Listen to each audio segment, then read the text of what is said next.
Hello everyone, no introduction needed. I'm Supr, and today we are going to start a new series, which is going to be a YouTube VOD review series, similar to the OTS VOD review series that I do on Twitch. Basically, the difference is that this particular series will only be available on YouTube, and the reviews that I do on Twitch will be exclusively available in my archives on Twitch for Twitch subs. So for those of you who don't want to sub to me on Twitch or just can't afford the $5, this is going to be a free option for you to check out a VOD review. And also, obviously, on Twitch, I do stream the VOD reviews live. So if you're able to catch one, you know, you won't have to pay to potentially watch it. You just would maybe have to be a sub to watch it back, and that is on twitch.tv/Supr. And so today, what I've decided to do is we are going to look at map 3 for TSM and Dark Zero from the Invitational this year. Obviously, we know that in the end, Dark Zero went out with a top 8 performance, and TSM won the event. But at the time of this match, that wasn't so clear. And as we're going to see here, Dark Zero do win this match 2-1 maps, and they were going to win Bank 7-2, which I found very interesting because TSM, throughout the tournament, were one of the stronger Bank teams, and DZ actually get, I believe, a 6-0 attacking half against TSM. So I thought that was definitely worth, you know, kind of getting an idea of what DZ was doing against TSM that other teams could not. Now, obviously, with an inter-regional matchup, you do have more familiarity with the teams. You do have, you know, for all we know, Dark Zero and TSM scrimmed every other day for a month leading up to Invitational. So there's a lot more behind the scenes that we won't understand in terms of why maybe they do certain things or how this game played out this way. But nevertheless, it is still a very interesting match. And if we look at what the potential at stake was here in this particular game, DZ, before this game was played, was tied with BDS for last place. Obviously, the last place team would be removed and not make it further into the playoffs. So DZ essentially had to at least get a point here, and BDS had to win their game. DZ, they're playing at the same time, as you see. So DZ, you know, they didn't know what was going on with each other. So this was a pretty important game for DZ to win, not only to avoid being knocked out of groups, but also to avoid, you know, to put some pressure on potentially moving up into the top 3. And for TSM, this was a pretty important game because, as you see, they finished third in their group, 1 point behind Furia. But had TSM been able to win this matchup, they actually would have ended up in first in their group. So for both teams here, this was a decently important match with things on the line. And so I thought we would take a look at, to start it off here, the ban phase for this match. And we're going to see TSM, they started this out with a clubhouse ban, and Dark Zero banned Cafe. If you're familiar with Cafe in the NAL, I believe TSM had 7-0'd Dark Zero during stage 2. So that's a pretty obvious ban. And typically for TSM, they don't want to play clubhouse unless they have to. And DZ is more of a, you know, they're a solid clubhouse team. And so TSM were going to pick Villa, which Dark Zero didn't end up winning. And then Dark Zero picked Coastline, which TSM won. So they traded each other's maps. And then TSM wanted to eliminate Oregon, which Dark Zero is a pretty strong team on. And DZ, with the tiebreaker, decided to go to Bank. I think this may have been a bit of a surprise, honestly, for TSM, for Dark Zero to go to Bank here. Just because TSM, as we know, are a pretty strong Bank team. They had a lot of success over the course of this tournament playing Bank. I think this may have caught them a little off guard that Dark Zero elected to go Bank against them. And then if we look back at maybe why some of these bans happened, we can look again in the TSM BDS match, where Once again, BDS decided to not play Cafe.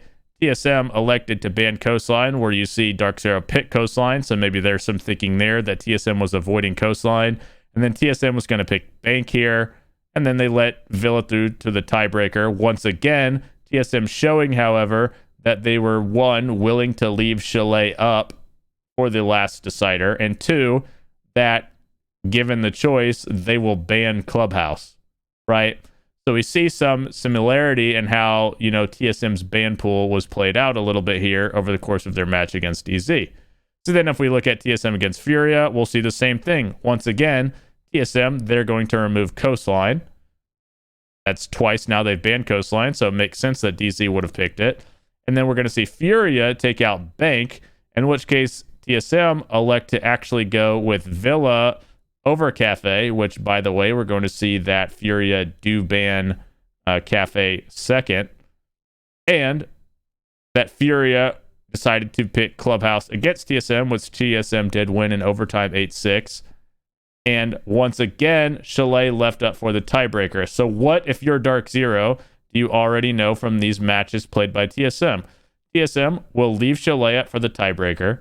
They're not going to ban Cafe. They're not going to ban Bank. They will ban Coastline. They have a preference to play Villa. They have a preference to play Bank. And they have a preference to play Cafe. They'd rather not play Oregon. They'd rather not play Coastline. And the other maps they're pretty much okay with. And so for Dark Zero, we can go here and then look that Dark Zero, they decided they didn't want to play Oregon against Elevate. Elevate didn't want to play Coastline against Dark Zero. Dark Zero actually picks Cafe against Elevate, which we know they would never play TSM on, and Elevate's going to beat them 7-4. And then Elevate is going to beat Dark Zero on Chalet as well, which, as we see once again, is a map that TSM have left up for the decider every single time. And in this match, we're going to see that Dark Zero leave Bank up as the decider here. And they give the choice to TSM between these two maps. So if we're looking at this, you would probably come out of this thinking that both teams are pretty confident in this set of three. We've seen that TSM don't necessarily want to play Coastline. So Dark Zero probably feel confident about that, although they did lose. We see that TSM are going to pick Villa. We're looking at Dark Zero. They haven't picked Villa, but they were willing to play it. And we see that basically nobody wants to play TSM on Bank, whereas Dark Zero were most certainly willing to play Bank. So I think heading into this match, both teams are probably pretty confident in their map pool and how this went across. And I think it's very interesting that TSM was able to win Coastline when they clearly pretty much did not want to play it. And Dark Zero was able to win Villa when that was obviously not a preference of theirs to pick. And then Dark Zero, pretty much as we're going to watch here, dismantle TSM on Bank, which is arguably TSM's strongest map. And so let us get into the match. And if you're new to my VOD reviews, the casters are going to be lower than me, so you can hear me over the casters. Obviously, if you want to watch this match back without me, you can just watch the normal match. I can link this particular VOD in the description, so if you want to go back and watch it without me, you will certainly have that chance. And so I think you're going to see a little bit of counter banning come out here immediately, is what Dark Zero is going to ban the knock, and I don't think that's necessarily a counter ban. It's just something you don't want to worry about. But Canadian is known to play a bit of Montaigne on Bank, and so TSM decide to eliminate the Montaigne. And then Chala is also known to play a lot of Echo for Dark Zero or for TSM. So Dark Zero elects to remove that Echo, and TSM is going to remove the Valk, because remember, at this point you can't throw Valks outside. Also, Bank is a very large map. Valk can be a bit annoying to deal with. And so we do see a bit of counter banning come out. So what does that leave open? We have every hard breach available, we have Thatcher available, and we have Mira available. Open area Obviously, is that can going to be lead for some our interesting first attacks site, and an interesting one. defenses. We quite often see lockers Starting down in out the here, basement. we're going to see that CEO up on the TSM top floor being are the going to primary show size, but a... Staff and Open is honestly, gathering this is a some lineup that momentum. you could mistake for basement potentially, because say you keep all of these and then either Malusi could 6 or Maestro could 6. Maestro is certainly an operator you could play for basement. It does give you the intel you need. This is a lineup you could potentially mistake for a basement lineup, or honestly anywhere else on the map.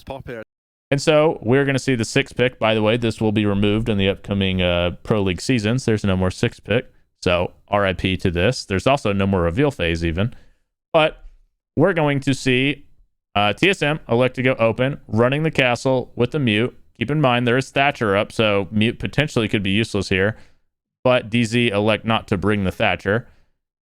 Bolo going to stick the Malusi, Merc on the castle, likely with the bulletproof, and Geo with the Maestro cams. So this is a lot of intel potentially brought from Dark Zero. Maestro cams, castle bulletproof, even could potentially have Malusi bulletproof, plus we have the Mozzie pests.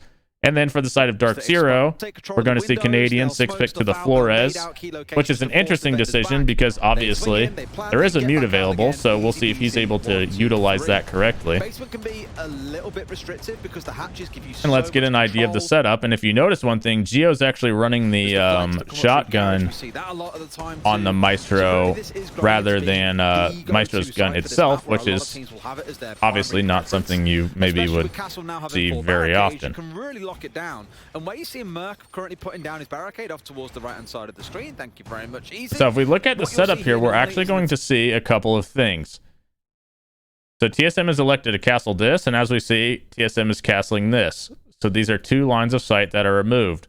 However, to avoid being potentially rushed to this castle, TSM do have a Malusi there that's going to at least slow down a potential rush into sight. And they're going to just have these default mutes placed on the walls. But as we know, there's no ADS or anything from TSM, so in reality, these mutes are very easy to clear. And we're also noticing that these mutes are placed on the walls, not on windows, not on doors, etc. So the Flores pick from Canadian actually probably becomes very strong here. The other thing I think that's worth pointing out is this is a 7 reinforcement setup for TSM. So across the entirety of the rest of the map, there are only 3 possible reinforcements, and we're going to spot another one there. So that means for the rest of the entire map, there are only 2 reinforcements available. So this is it's an extended setup from TSM, but it's essentially being played as a bunker because they're not going to have a lot of stationary areas to play, given that they just don't really have reinforcements around the map. So that means TSM likely need to get pretty active in terms of defending this area unless they have a certain idea about what DZ want to do. And we're going to spot that 9th reinforcement above, as Merc's going to also castle that door off. And keep in mind here, like we said before this even started, this is a situation where these teams play each other a lot in NA, probably scrim each other a lot. There is more familiarity between these 2 teams than you probably typically are going to have in a match. So some of the things you see these teams doing could be direct counters based off of what they already know from scrims or something like that. Can be the last bastion that holds down that rush. You just hold mouse 1 and chew through them as they try to. So we see NJ going to go to the windows with the sledge, and that's typically where you would have him. So he has the nades there, and Hyper's going to go top square, as Eclipse looked like he was potentially going to drone in square. And now here we're going to see Canadian. He's going to be able to get a lot of utility here, and this is something a lot of teams have started doing lately, which is they'll take Flores and they'll just initially clear a lot of stuff in sight just to put pressure on sight. So if Canadian drives this Flores drone through this drone hole here, clears this castle, clears this Malusi, and whatever else they potentially have there, that's a lot of utility already cleared and pressure put upon sight. And let's see if he's able to do it. He is. So he's going to create an angle on the wall, clear the castle, and the Malusi. That's immediate pressure brought onto Geo and Chala's, the site players for TSM. Because now Chala, can he comfortably just sit here and not have to worry about his back? Probably not. So now somebody is going to have eyes on this area because they know all of a sudden the threat is now there. And even though Canadian's not intending to do anything of that, look at the reaction it gets. Chala has to run away. He doesn't know what's going on. And we do see a good job by DZ as well of spotting and not getting Mozzie drone. And the Canadian's going to, once again, as we're going to see, drive a Flores drone to create an angle from this stock area. So he's basically just completely diverting this castle and just making a work away anyway. So he's going to be looking to improve those numbers. I mean, Rotero's... And Bolo's going to lose a lot of pressure, a lot of HP here as he gets pressured from main lobby. And the thing to remember is, based off the setup from TSM, he just does not have reinforcements. He doesn't really have areas to fall back.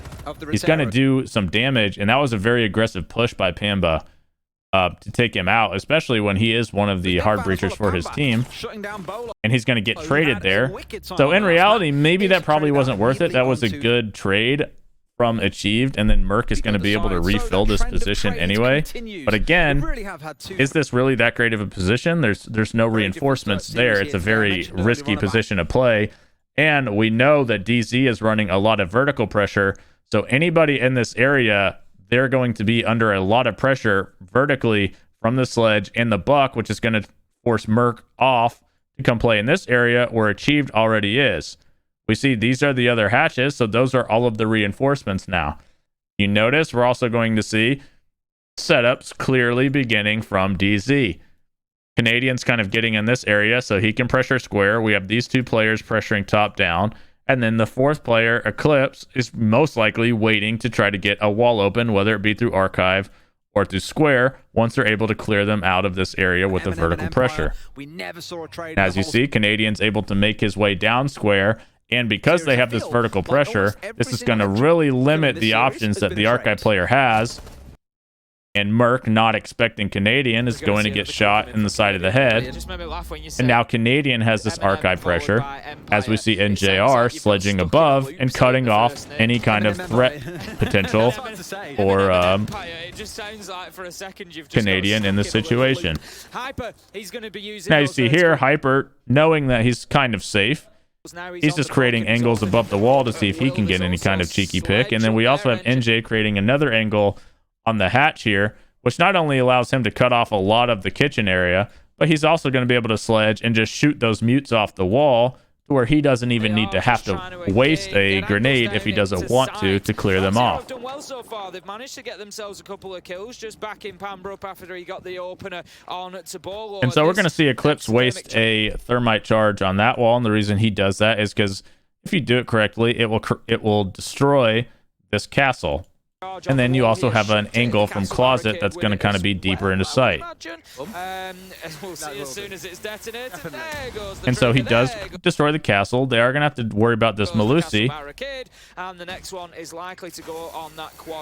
But we also see that they don't even have to get the mutes off the wall, as Eclipse was able to find a weak point in the mute setup, as this mute's only covering this area. This mute's only covering this area. Thus, this middle area is uncovered. And so the mutes basically come completely useless. And now Geo is in a pretty terrible position where he's forced to fall off down the hatch. And he's honestly lucky that NJ doesn't kill him right there. And we're going to have now 45 seconds for DZ to essentially clear utility. And just from what we're seeing, probably just let Eclipse get in behind the bomb there and plant. And we already know the positions from TSM are not going to be great, because we just saw the Maestro have to fall back into basement. And right now, we don't even know the locations of the other two TSM members. It looks like one maybe is in this, we call those, you know, the little office area over there. Who's going to push at me? In what form will they come? How many of them are there? And so we are going to have another live drone, and they're going to spot that the Mozzie, which is Achieved, is trying to flank. And those shots from Hyper are going to give away that they know he's trying to flank.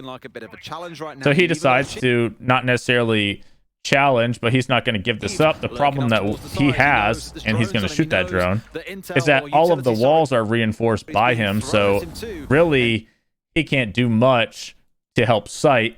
And as they notice that that player is in that area, they're going to elect to run through. They clear the intel, and so what happens now? Smoke the cross, so these guys don't have the direct angle. NJ rotates down to be able to challenge the wall because Hyper already knows there's a guy flanking him. The two members from TSM are kind of stuck in a position where they're not going to be able to see anything because of this smoke. And then we already know that the other player, Achieved, is basically useless right now unless he's able to pull off a flank because he's stuck in Archive. And going back to what Canadian did at the beginning of the round, he clears this utility. So late round, he can rotate here and not have to worry about anything and just directly push in. Drops down. They've gone for the site, so forget about Achieve. So Canadian's been able to make his way through there, and he's just going to spam flash them, not even really necessarily go for kills. And even though nobody dies in this situation, Achieved actually ends up getting the flank onto Hyper. It doesn't matter because the bomb's planted. And now NJ has full site control, and remember, all of these walls behind him are reinforced, and this is pretty much an unwinnable situation, I would say, for Achieve, as NJ's going to finish off Geo. Achieve able to get a second, but again, he can only go through one area. And actually, if we look, they didn't even bother to clear this intel because they were just going to say that TSM were not going to be able to do anything about it based off the positions they had. And NJ going to get 3 pistol kills to finish off the round and style on them a little bit. And so now we go to the second round, and this is going to be where TSM elect to go to basement, and they are showing a little bit of a roam lineup. Obviously, they're bringing the castle, they're bringing the vigil. They did 6 from the cap can. But if you're TSM, most likely you're going to know this is some sort of roam based off that lineup. And we are going to see Canadian elect to bring the Osa here, which potentially is to help clear people on the roam because he can just walk at them with a shield, really. The other thing we're noticing is if potentially TSM was able to pick up on this, so far Dark Zero have not shown a willingness to really run a Mav. And Cade is up in this situation, and Dark Zero is also not running Thatcher. So if you keep it, if you kind of keep track as the match goes, you as TSM may be able to get away with a Cade pick and use that against TSM. Going to see Achieved use one of his one bulletproof playing Castle to give a garage vision. As we're also going to see, I think Merc use some of his Malusis to help prevent a sort of immediate site rush or any kind of fast pressure from the side of DZ. Going to do with it here as well. It's a change to drop away 2 frag grenades inside, but I think with those 2 shields, assuming you get them in the right position, you can do a lot of damage. Achieved is going to castle this window. Likely castle this one as well. He is. So basically, he's saying to you is you can come sledge this window, but if you want to pressure me, you're going to have to waste a lot of utility to get in this area. Now, you could argue that maybe having this external castle is kind of useless because on this map in particular, a lot of teams are going to run sledge, especially with the grenades. But if you're not, that does potentially cost you a lot of utility, and it's going to protect Achieve a little bit more than, a typical just a reinforcement might. So he's also going to castle off this. So basically, Sledge is going to be able to deal with a lot of these. He's just going to have to move around a bit, and as he's doing that, potentially be exposed to a threat of somebody getting aggressive on him. And we also are going to see this nice mirror setup from TSM, where they're going to have this mirror facing here. However, what's an immediate problem potentially that we notice? This is completely soft unless Achieved is about to reinforce this. So, a quick wallbang over here might make this mirror a little difficult to play. DZ are in a situation where they're not running a ranged breach in terms of the soft breach. So like a Zofia or a Buck just couldn't immediately open this and put the pressure there. But bullets make holes too. And Staff, which we've got the mirror window in place to try and do that. They're going to try and hold on to it. So, as we kind of talked about, Canadian is going to apply immediate pressure through dirt with the Osa here. Some ground inside a server. Now, I pronounced that slightly different to you. Pronounced it wrong.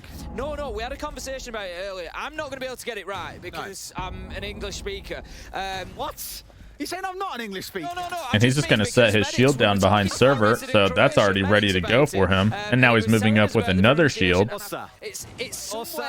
And I think this mirror is probably aware of Canadian's position, but it is potential that he's not, and NJ's going to follow him up in dirt. So they have already established a pretty nice setup just immediately. Thermite is also placed his charge here. So they're going to have the wall open. They already have a shield set up, and Canadian already has a flank shield set up. And now NJ's going to attempt to. That actually could be a little dangerous for him because he missed that sledge. And I think if they had to do that again, he probably waits to thermite that until this is sledged, because NJ is really exposed here. But I think he's going to be able to make it out with his life. He does. So he now has the angle and the shield onto the Mira, and they now have this wall open. So that is once again very fast pressure from the side of Dark Zero here, as Canadian continues to kind of threaten to use this Osa shield against them. So for the next 45 seconds or so, you'll just see. So as we see, we have the 3 players here from Dark Zero, and who are the 2 remaining? Hyper, who's likely top square area, and Pamba, who really, as of now, could be anywhere, but if we notice, he's been using his pellets, so he's up to something. We just don't know exactly where he's at. And so Canadian is kind of threatening to once again use this shield. Now, obviously, he needs to be a little careful. He's potentially just going to get C4'd. And what you notice here is we do have this sight hatch open for TSM, but Canadian, with the nice placement of the shield, is placing it in a way in which this player here could actually not kill him. Now, what is the issue? He could easily get C4'd here, and TSM are also running smoke, so they're going to be able to stop him from planting, but they're going to have to waste all of their utility to do it, and then what happens on the side of DZ? And it looks like, actually, I was going to say it looked like Geo missed his smoke, which I think he did, but Bolo was actually able to find an angle onto Canadian on the plant there. So maybe not a good enough shield, as it was still exposed a bit to the sight hatch. The problem is for TSM is there are 3 people here, as we just saw, all really in this one area, and it seems like this take from Dark Zero is kind of causing some confusion on the side of TSM, and Hyper seemingly was able to walk in or shoot somebody in the side, and he's going to take out Achieved. So he trades that kill back, and that's one of the roamers eliminated. And now it looks like DZ want to kind of divert off of what they're doing, and maybe they realize that they have these TSM roamers all trapped into one area, as Pamba has made his way down Marble. So maybe they elect now to just kind of pressure the TSM players. And Pamba's just going to keep walking down Marble. And it seemed like Chala maybe heard him, but didn't know exactly. And now Pamba's going to really open things up, and he's going to kill Chala. And they're not doing anything with this. They're not exactly hitting sight. But if you're TSM, what is your problem here now? You have 2 roamers above, and smoke is in sight. But now you have essentially lost your backside. So now if you're the TSM roamers, your thought is you need to be in a position to try to actually help sight. And that's going to make you get really aggressive, which, as we see, Merc elects to drop the hatch so that he can try to help sight, and almost dies for it. And I think Bolo is still above. Yeah, Bolo's kind of just hiding in a corner, but he's completely trapped, as they know his position. And they're doing a nice job of pinching him, and there's no way he gets more than 1 kill here. And so they pinch him out, and that's a 2v4 all of a sudden with full top control, because TSM, by losing the player on main stairs, had to fall back, and now they can pretty much, on the side of Dark Zero, just go for another default plant, because Geo only has 1 smoke left, and Merc does not have a C4, and now Hyper also has the Red Hall control, but because Chala died on main, Geo had to rotate backside to try to control this area, and thus he's not in position to actually smoke, and really the round is lost. That is that you get the retrieve the diffuser and stopped, and as the smoke times out, that's when they make their move. Smoke canister comes out. Eclipse not being even tickled. A phenomenal Left all alone, being stared at. And this is once again just going to be an unwinnable situation for Geo. And as we see there, even though the initial attempt to plant from Dark Zero didn't work, what it did do was kind of cause confusion and a little bit of chaos on the side of TSM, made them all kind of stuck in one area. And then Panba really had the big kill there on T'Challa, which forced a really panic reaction from TSM because they cannot ignore the threat of Dark Zero now hitting the backside. And thus, Bolo gets stuck in a 1v2. Merc falls back to site, loses a lot of HP. Geo gets out of position with smoke. And so TSM, once again, now they're going to try to change it up. Sites again. And Canadian, for the third round in a row, is going to 6-pick into the Jackal. As he sees this lineup, which he's going to identify with an alibi, a vigil, a castle, and a mute, that this is probably some sort of extended site hold, wherever it may be. And he's going to bring the Jackal to try to make the clear a little bit easier in this situation. That was being held by Hyper. Decision queue. In the chat list and not wanting to deviate too much. You're almost seeing an evolution here on back to what we saw back. And so on the side of TSM, we're seeing them extend top down, because if you did not know, with the archive site, you can make a lot of vertical holes around here that you can actually use to stop the plant in sight. So rather than, hard extend into the open area, they've elected to just hard hold top and try to stop or pressure plants from above. And they're kind of, honestly, reinforcing this the same way you would for open. They're making these walls so that they can play Geo in the hallway with the shield. Maybe they'll even have the Wamai there to play off that shield. They're making holes here as well. So if they try to Hibana or anything up at this, they could shoot up and eliminate any Hibanas here. They even potentially have the pressure to look down these holes and help in open area. And Merc also with these holes, assuming Merc is the player who's now going to drop this hatch and play an open. If they go to the window, Merc could C4 up the window and kill somebody out here if achieved, who, yes, it does look like he's going to be the one playing the shield, were to identify that there was somebody close to the window. So this is a pretty nice setup. If you're unable to kind of put together all these little pieces that they kind of give you. They're going to try to hold down Archives and Tellers for round number 3. It's going to mean a strong top floor presence, I would imagine. Bolo's up there on the castle at the minute, just barricading a few. And so for DZ, immediately we're going to see that it looks like they've elected to not necessarily pressure front immediately and rather focus on the back. Canadian has made his way into the basement. And it seems like he's just kind of waiting for somebody to walk into him, whether it's dropping a hatch or just rotating the blue stairs. But he's kind of just playing a lurk right now, assuming that somebody at some point is going to rotate through the basement. I don't think you'll find anyone, as no one's currently down there. Most of them all stationed around the top floor. But you never know what late round flankers he might come across and be able to shut down. It was on the Jack.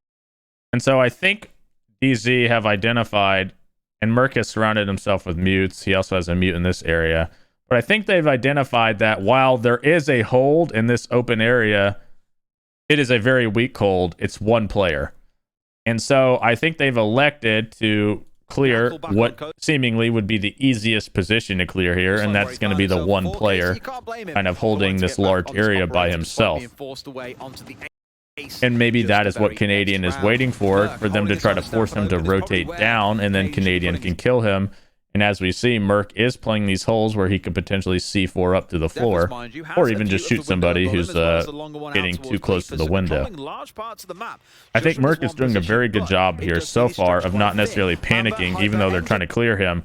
But as we see, DZ just decide to 3-stack this window, and they're immediately pressuring Merc. They don't think this guy is going to do more than get one at the most. And Shala, trying to help Merc from sight window, is going to lose almost half of his HP. And sight, once again, is under a ton of pressure here on the side of TSM.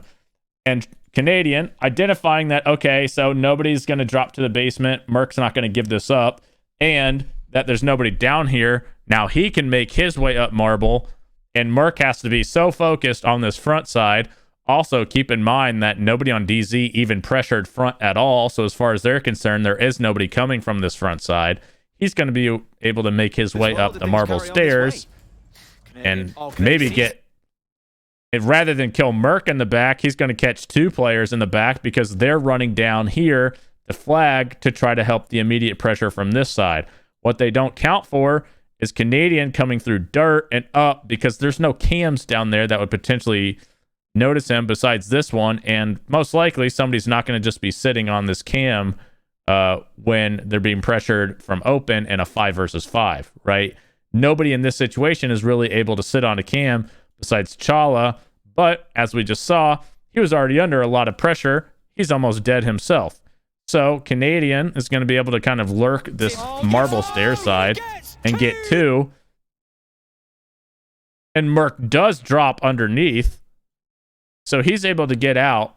So basically, the kill that Canadian was waiting to get, he might not get here. Maybe Merc comes behind him, but he's able to get 2 anyway. And now if Merc does come behind him, Canadian then knows that Merc dropped out, so open area is completely free. They also already know that Chala is in sight. So if you're trying to put together a puzzle piece, you already know 4 of the 5 puzzle pieces, right? You already know.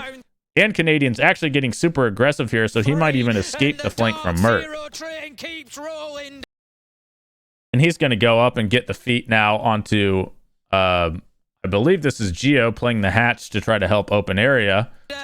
And then Geo's going to be in a very rough spot because Geo will know that he cannot drop the hatch because Hyper and NJ have open area control. So what option does Geo have here?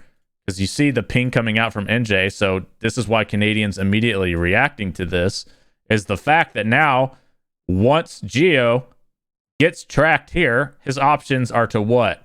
Run into the hall where Canadian is waiting, or we don't know what kind of rotate situation he does. Rotate another way. Either way, Canadian is kind of already cutting him off. And so he's going to get the Jackal ping, and then he has the cutoff, and Pamba quickly is going to rotate to square. And so this alibi should be dead very soon because he cannot drop out. Pamba can come square.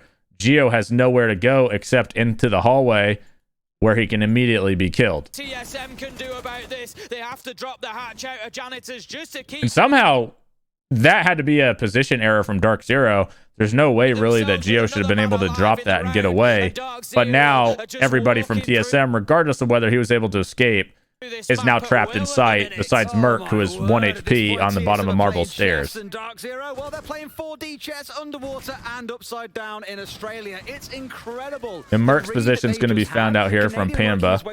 And so Canadian's going to be able to make his way down marble and cut this off. And NJ's finally going to be able to pick off Geo in sight. So now what do they know? That Chala's in sight because they've already lit him. And Merc is in the basement, so essentially he cannot do anything. So now, if they want, they pretty much can just pressure Chala. And that's what they're doing. As you see, they push site, kill Chala, bombs going down, Merc can't do anything. So once again, very nice clear from Dark Zero, taking advantage of TSM's setup. And now we're going to have TSM try their foresight, as they've been unsuccessful so far. And we're going to see Achi bring the Goya, which coming into the new season, which begins tomorrow on the 15th. We will no longer have these shields. You will just have the canisters. And they're going to bring a Mira again. In this situation, let's go back for a second because I didn't actually notice. So for the first time, we're going to see Pamba 6-pick from the Habana onto the Ace, and Canadian's going to stay the Jackal. What I think is interesting here is I think we're clearly seeing the fact that Dark Zero have done their homework, whether it's from practice, whether it's from NA, whether it's just from VOD review, of knowing what lineups TSM are going to show for their sites.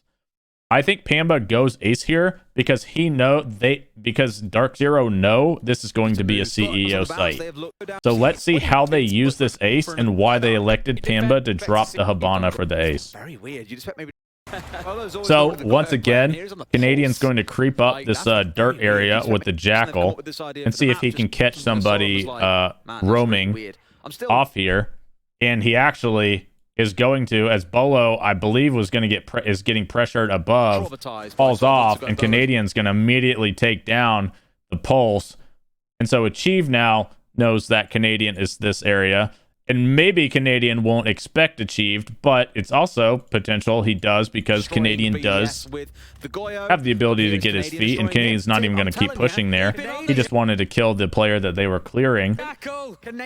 So he's going to fall back down, seemingly a little confused now. Keep him on the Jackal. He gets another entry, taking down ball. So Canadian's able to use this Jackal ability to kind of short track clearing a lot.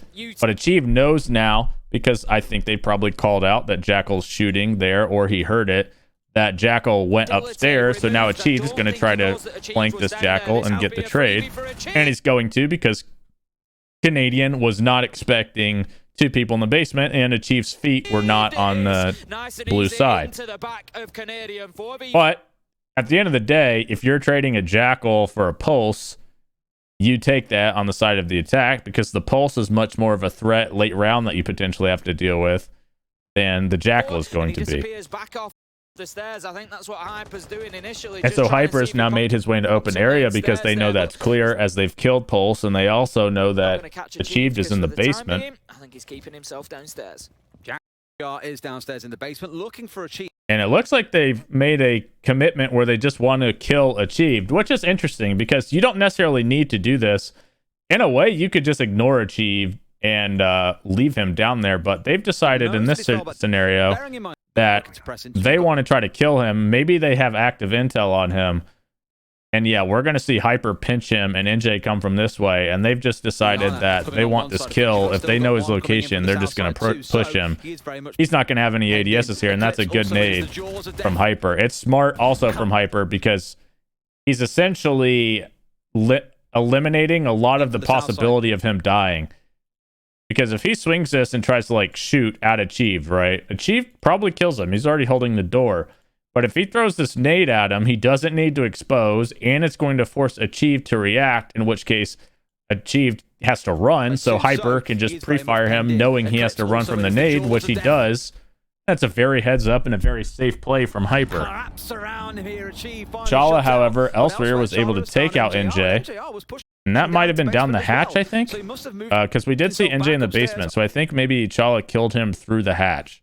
That's pretty good assistance, honestly, from Chala helping from above. And it's now a 3v3 on the side of DZ. So what are we going to see DZ do here? Hyper's going to rotate up square. He's probably going to identify that there's a shield over there, and he's just going to fall off to the windows with Eclipse. Looks like him and Hyper are maybe just going to swap over so that he can get in. So Eclipse is going to go into repel here, and I think Hyper decided to go to the windows just so he could cover this swing from the windows onto Merc, if I'm guessing. And yes, he does, and he kills Merc from the windows, as Merc was obviously trying to get somewhat more aggressive on this Thermite. And that's going to give DZ the main advantage, although they are getting short on time. It seems like Geo is aware of the position of the ace here, so Pamba actually doesn't even use an ace charge. The 6-pick really didn't do anything at all. Maybe because, you know, they elected to just go for the kills underneath. But Geo's going to miss his initial shots, and he's going to fall. But Chala, who was already lit, he's going to die to that square player. And now it's a 1v3 for Geo with no square control, no control of anything, basically. And for the second time in 4 rounds, Geo's in an unwinnable position. Eclipse is planting, and Dark Zero are looking to take round 4, which will be the 4th in a row for them. Geo, no angle to prevent the diffuser going. And as you see, Geo really can't cross here because they're holding this. And this is very good patience from DZ. Rather than get too aggressive, they're holding smart angles that don't really expose. And so I'm sure Geo is probably going to put his back to this player soon. And now this player knows he's reloading, and Pamba's going to push up onto him. And once again, a very good attack on the side of DZ, kind of taking advantage of the setup. And it does make me wonder, is DZ just so familiar with these setups from NA that they're kind of just, they already know what to do before they even have to do it, right? I saw the microphone because the other teams who play TSM on Bank were not having the same success in understanding the defenses. And I'm sure if you look through the VODs of those defenses, TSM weren't necessarily doing anything too crazy. So here, we're going to see TSM show the same lineup that they showed earlier for this open area. And so we're going to see what I think is a very smart pick here from DZ. Hyper is going to 6-pick to the Thatcher, and then Canadian is still going to have this ability to Flores. So Canadian can Flores the same things, basically, but now they're going to have the ability to Thatcher the wall and Habana or Thermite this immediately if they want to. And start the double door, the inside of their hatch, and they just got the plant down. We're going to try to do much here because this one is Bolo on 1 kill. So we're going to see initially the kind of same positions as you saw. Cambo was outside front door where we saw him last time. NJ on the windows, Eclipse once again above, Hyper going top square. Canadian is going to do the same thing he did this time, although we do see Merc decided to move this castle somewhere else. Not really and he's just going to open up this angle so that they can play outside a stock window and have a threat onto the hallway, which is going to scare Merc, and he's going to have to fall back. And so TSM are kind of forced off of top control immediately by DZ. And if you do notice, there is a mute here. So Canadian was actually unable to use the Flores immediately, although what TSM don't know is that this round Hyper has Thatcher, which is going to obviously eliminate this threat. And we do see, by the way, a change from TSM's setup here. Rather than go for this triple reinforcement, they've elected to use a reinforcement there and these 2 reinforcements now, so that they could potentially play an archive a little bit safer. Unfortunately, it doesn't necessarily work out that way because they've already lost top, right? So now Sledge is still going to be able to pretty much just pressure you from top down and make it difficult to play inside of Archive anyway. Terror drone from Stockwall, of course, with Hyper. Those drones not too far out. Dark Zero are happy that they have got their top floor control, using those EMPs from above, nice and safe to be able to just take. So what we see here is that Pamba wanted to try to move into main lobby, so Hyper Thatcher's above the Maestro cam to eliminate the vision, but Bolo had already moved here, so that in a way is a sign for Bolo that somebody is going to pressure the main lobby. Out those cameras ahead of them, and as you see, he's going to keep getting more and more aggressive here because he thinks something is up, and Merc even is now getting into an aggressive position. Because in a way, that Thatcher, while it does help push main lobby, it also gives away the intent a little bit. Staying quite fluid though, keeping themselves moving, not staying in one place for too long. The problem Pamba probably at this point realizes he's under a lot of pressure and probably should get out rather than re-challenge. And he does decide to get out. And he falls back so far that, in a way, now he knows there's a player just stuck inside of this area. So Hyper could go above and just cut him off now if he wanted to. Achieve does get a huge kill, by the way, elsewhere, as NJ, who's the vertical pressure, is going to get eliminated. Now, Canadian can make vertical with the Flores, and we also saw Hyper was on breaches, but that is going to be a pretty large kill, which could potentially even be more meaningful if they weren't running the Thatcher, because the nades are gone now. There's a Lucy right inside him here, going to flash it out, stepping in. So I think Pamba could have actually played that a little differently, because Hyper could have easily just came from the opposite side and they just pinched that player. But I like, if you notice what he did, he throws the flash knowing that this player has to turn away from the flash, but he also knows this is going to blind him, right? So he quick peeks off the flash to kill him before it flashes him. That was a pretty smart play by Pamba there to eliminate that, and that's going to even it up at 4v4. Bolo getting too aggressive there, got himself really just stuck in a bad position. But the reason he did get stuck is because Pamba played that so patiently that he backed up outside a front door, and Bolo was expecting him to be holding more an aggressive angle, right? That's going to be 1 kill apiece, 4 versus 4. Achieved is going to find himself at the hands of Canadian once again. His kill. And Canadian once again is going to kill Achieved in the basement. And it feels like if you play Dark Zero on Bank, just don't rotate through the basement or expect Canadian to be there, because seemingly he is just always in the basement trying to cut off the hatch rotate. Find himself at the hands of Canadian once again. His kill total is racking up now. And so now Canadian is going to rotate back up to blue and honestly gets a little too aggressive there and almost dies for it.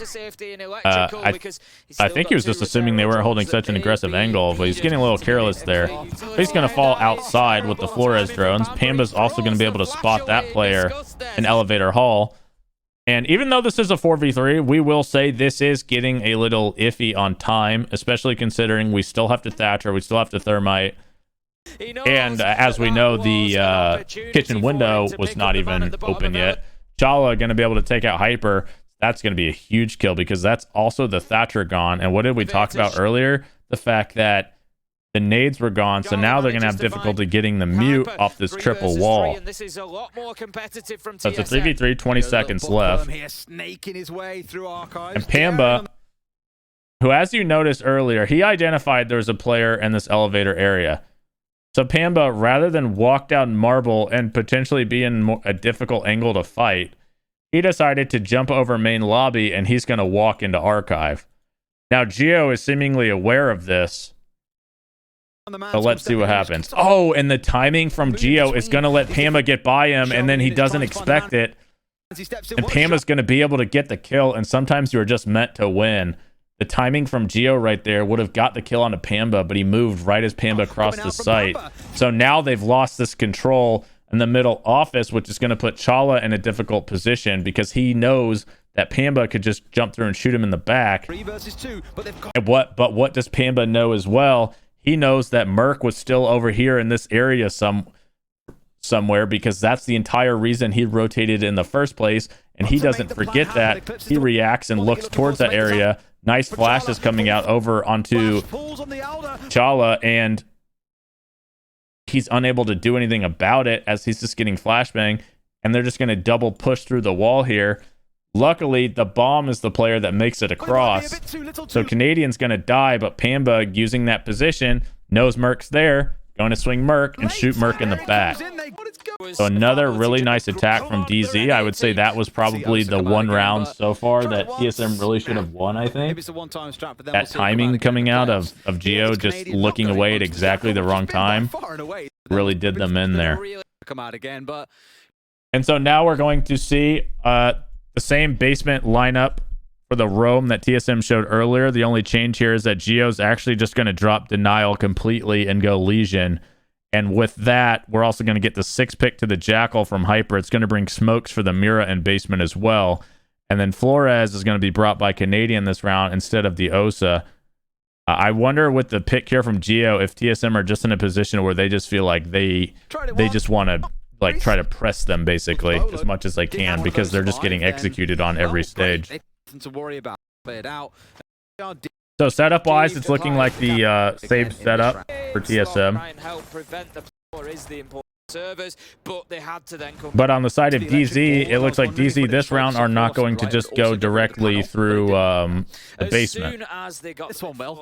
Although you could argue that this is actually... No, I take that back. I thought the site hatch was reinforced that time. Okay. It was pretty much done and dusted. Hatch is reinforced. I don't know if the other hatch is. So Pamba's once again going to be pressuring front, and NJ's droning that. As is Pamba. And they've identified that front is pretty clear. They had them open. They wanted to use them. But this time... Hyper has also made his way down top with the Jackal. So with that Jackal, he's going to know that nobody's there. Just a smidge. Look at this, look. Hyper on the stairs. There is one more playing. And he's getting a ping onto a player in Archive from NJ or Pamba. Front desk, so doesn't want to go too aggressively down here. Will happily sit on the top floor for now. Not forgetting that it is the basement we are trying to attack into. And so Bolo already being pressured from atop here with the sledge, and they know his position, and there's a player here playing aggressively on him, is already in a very rough position. At some point, he's going to have to make a move. And Bolo, he's going to hit some shots and fall back. Into Archives, concerned about being and he's still in a pretty rough position because NJ can continue to sledge above with just no threat to him at all, basically. And we see Eclipse in a good position here, top square, holding his window. And he's going to make Bolo pay for that, as Bolo still getting pressured from above. Eclipse is just waiting for him to eventually expose, which he's not going to have any choice but to do, because to rotate back, what does he have to do? He has to go through the rotate and the wall. Headshot to land onto Bolo, and a second And Canadian, he's going to pick off Achieved. I believe that was through the use of his Flores drones onto the castle. Yeah, it was. I think he identified Achieved maybe was not looking at him. He blew up this castle. He ran in, and then obviously he had the other information on Merc, and he's going to get a nice two-piece there onto Merc. Their name is Dark Zero, as Canadian finds a second in the round. And so all of a sudden, this is a 2v5, and this time TSM have even less ability to stop a plant because Geo's on the Legion instead of the smoke, and Pam is able to pretty much open every single hatch he wants. And again, this is just a pretty unwinnable situation for TSM. Geo going to get taken out from the hatch, and now it's Chala in a 1v5, and that's wrapped. And so that is how you get a 6-0 attacking half on Bank against the Invitational champions. What can I say? So let's go to DZ now and see what they're going to do. On the side of TSM, we're going to see a pretty standard lineup. The Thermite and the Zero. Chala's going to be running the Zero because it does have the hard breach gadgets instead of the Habana to get the intel. Bolo's going to be on the Finca and Merc on the Zofia, which they pretty much played exclusively throughout the tournament. And then Achieved going to be on Sledge. I think what's very interesting about TSM is they don't really change their lineup, right? They're pretty stagnant on their lineup. It's almost in a way like Empire, where they feel like these are the optimal players for them to be playing, and they just don't care about what you're doing. They just think if they run their strat, that they should win it, right? Which is an interesting way, because on the side of Dark Zero, obviously we saw them kind of move operators around a little bit based off of what site they were predicting TSM to go to. All he wanted was for me to say that they've done it. He didn't want anything for it. And so we're going to see Pamba on the Oryx, and in a way kind of the same setup here from DZ, where they're essentially just giving up top and extending around. But Pamba does have the threat to at least potentially use hatches against them, and we're even going to see the same setup in sight here from DZ, where they reinforce all 7 of these walls. So what do we already know about that? We have 2 hatches above, so that's 9 of 10 walls already done. So most likely, the rest of the map is going to be pretty easy to take if you are TSM. The Merc has his drone in main lobby. If you win a series 2-0, you get 3. So Bolo's on the window, similar to how NJR was with the nades. Achieve's going to be there as well, so we're actually going to see 2 window players for TSM. Chala's on the roof, likely holding the marble stairs. And Canadian's just going to quickly drop. I think he hacked a drone. Once he hacked a drone, he decides to leave, and likely going to try to move that drone before they're able to destroy it if he can. But what Merc does here is basically he identifies this is free. He identifies nobody's main lobby, and he identifies they don't have any intel on him, so he's just going to make his way into Archive pretty much uncontested, and he's going to catch off Canadian rotating around, not expecting him to be there. Merc sounded like he heard him, and then he's also getting the drone from Achieve there, who I think spotted that castle. Yeah, he did. And so now Merc has very good control in the tellers, very fast, and now they can just work around this position for the rest of the game, really. Right, good start for TSM. They've got themselves the opener. They've got a toehold inside of the round. That's going to be a good first step for them. They need to build on it now. They need to find some confidence because they've been beaten. So they're going to identify that Eclipse is in the elevator, and that was a good job. That's a good way to drone, by the way. If you saw that, they had an idea that Eclipse was in here, so rather than just drive his drone straight across, they hopped it, so it'd be harder for him to shoot. So now they know he's there, and they really didn't have to waste the drone to do that. Absolutely no two ways about it. Eclipse keeps getting drawn so he's going to be forced off. He's going to dip himself away. Bolo for the time being. He's I think Bolo was a little concerned that was a hack drone, even though it was his own drone. So he's happy that top floor is in there. But now they know that Eclipse fell down the elevator, so what's his only option? He has to rotate up here, or he has to rotate up blue, so Merc is now holding the staircase. Then Eclipse is going to come back here, and he still knows he's there, and now Merc obviously knows he can't challenge that. Halfway through the round, it's still advantage TSM, but there is still a number of things that need to be dealt with before they can pressure. And whether Merc is holding that or not, Eclipse is going to assume he can't do anything about it. So Pamba's going to try to jump up now and maybe help Eclipse escape if he can. Of course, the hatch hopping benefit of Oryx you don't really get to see all that often. You and I of an Oryx getting underneath the enemy team. He's going to fall back to the basement and try to make his way up main lobby hatch, it seems like. Charge to a line where he might get shot and normally gets away with it.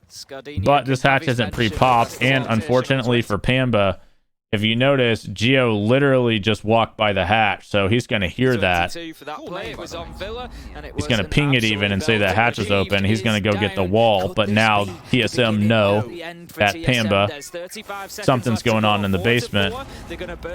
Geo kind of makes a mistake there. Should have thermited that crouch. I think he should assume, he should pretty much assume with this setup that they're going to be playing impacts.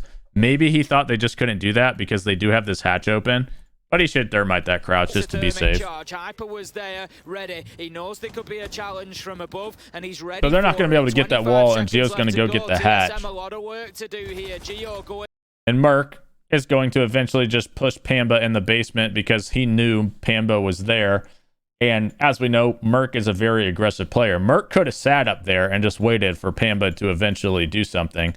But Merc is not the type of guy who's going to usually wait for you to do something. If he knows you're somewhere, he's going to go for you. And Hyper actually is able to drop the bomb. I was going to say he looked to his right. I think he heard the beeper or Merc there. So it was a little bit bad timing, but he's able to at least down the bomb. Unable to connect on his second shots, and he has 2 LMGs shooting at him. So it's now a 2v4, basically. But as we know, Eclipse was in the basement and still probably not in the best position. NJR are going to get taken out in sight as everything is open. And Eclipse still in the basement trying to find his way up a hatch. Unfortunately, he's not Oryx. And a solid attack from TSM. Not surprise me in the slightest to see something like that.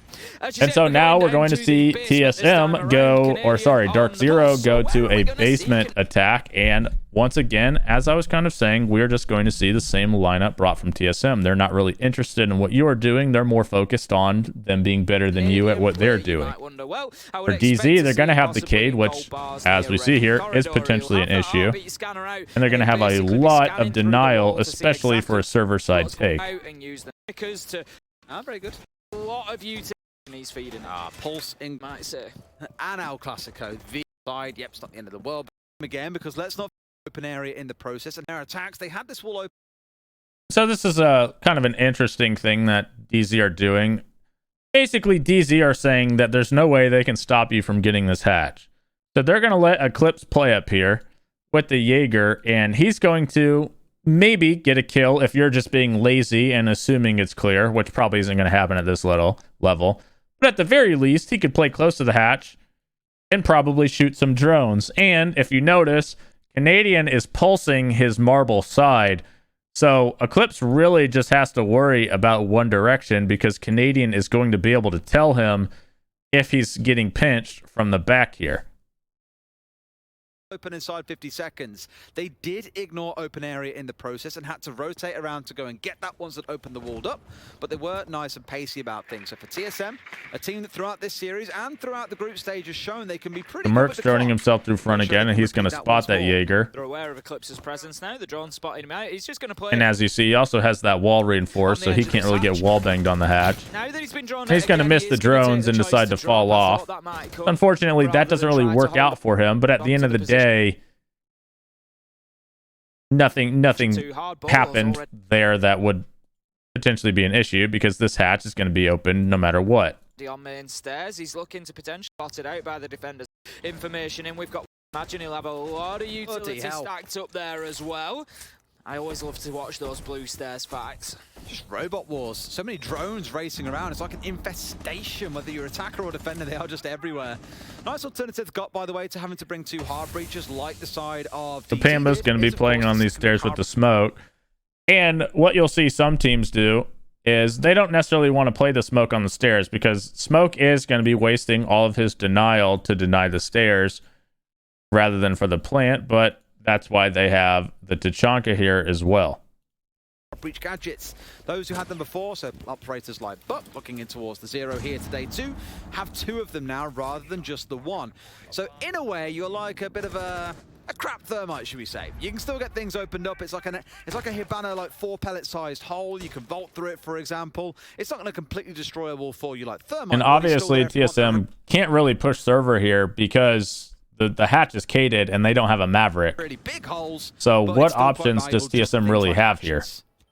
And it looks like they already know they're pretty much going to go back. And to be honest, if you're Dark Zero in this situation, you should also be assuming TSM is going back because you know they don't have Maverick most likely.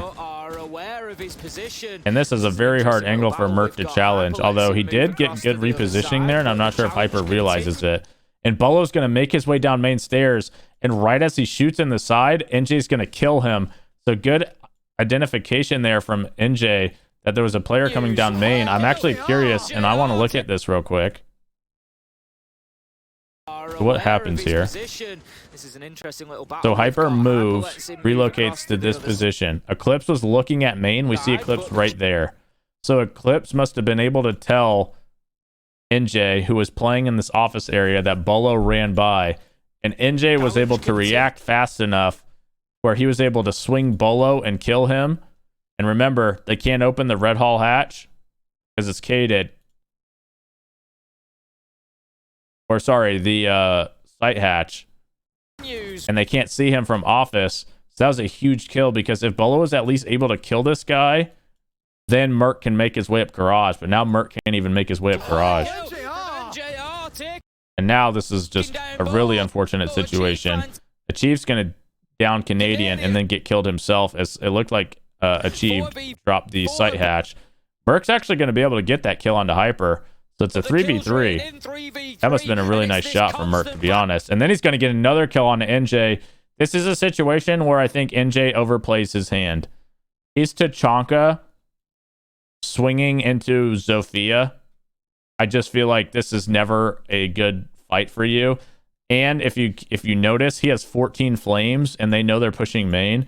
He could literally sit there and flame main stairs all day. There's only 38 seconds left. I think he definitely could have played this better. I think he was over aggressive right there. And Gio's going to take out Eclipse as he walked down main stairs. And that was the round, as Gio's going to finish off the smoke. But that was honestly just came down to Merc getting that 2-piece to save them. And I think if NJ stays alive there, even if Gio kills Eclipse, NJ would then kill Gio, right? Or Gio wouldn't be able to push down because there's 2 people there. And NJ would be able to take a shorter range fight against Merc, which is probably more in his favor.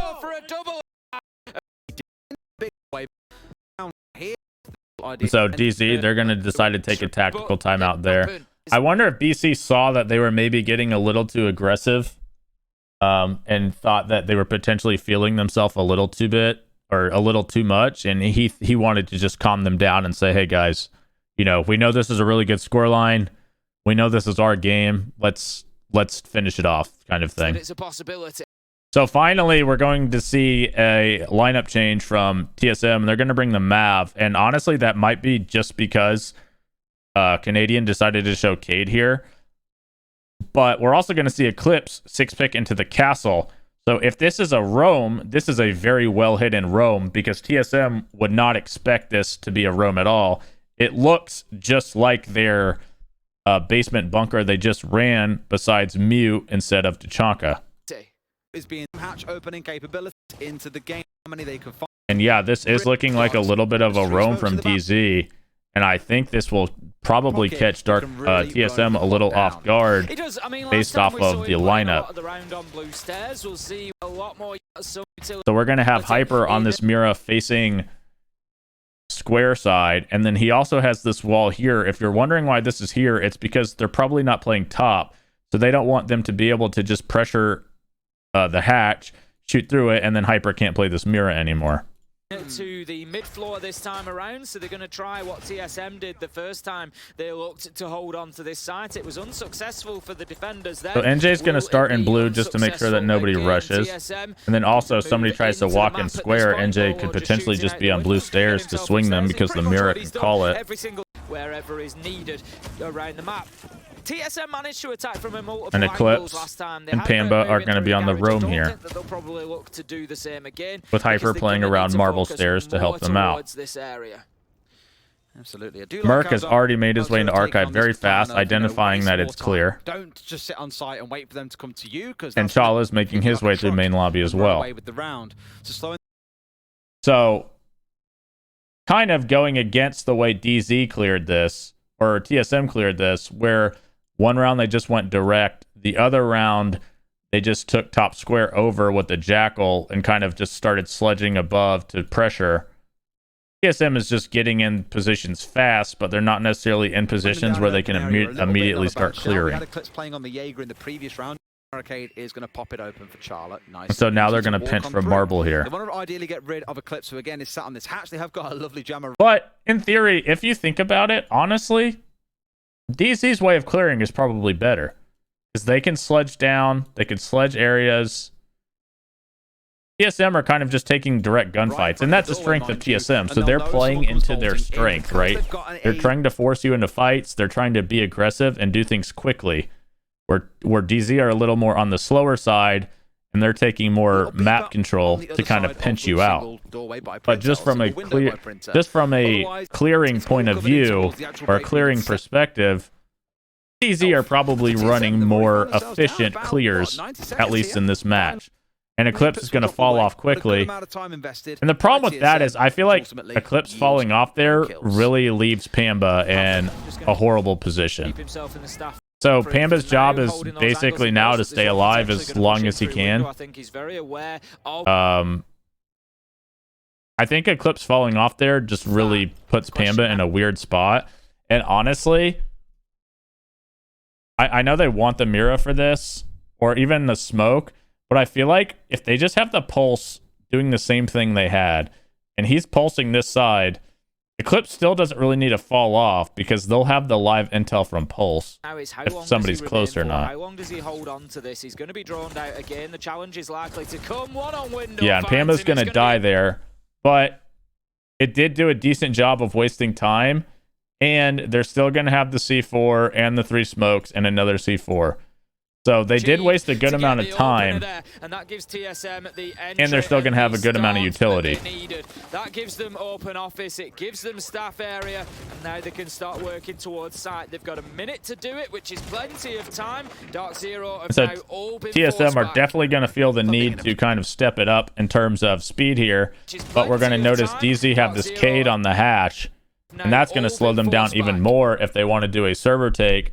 Otherwise, they're potentially going to have to push down the stairs into Smoke, who I think is waiting. And Chala's already having to open up this hatch. So this is a very good, in my opinion, time-killing strat from Dark Zero. So rather than elect a clear server, Achieved is just going to play the hatch and wait for Smoke to try to rotate back, it looks like. But Smoke already rotated back, so they're too late. I think that's Smoke.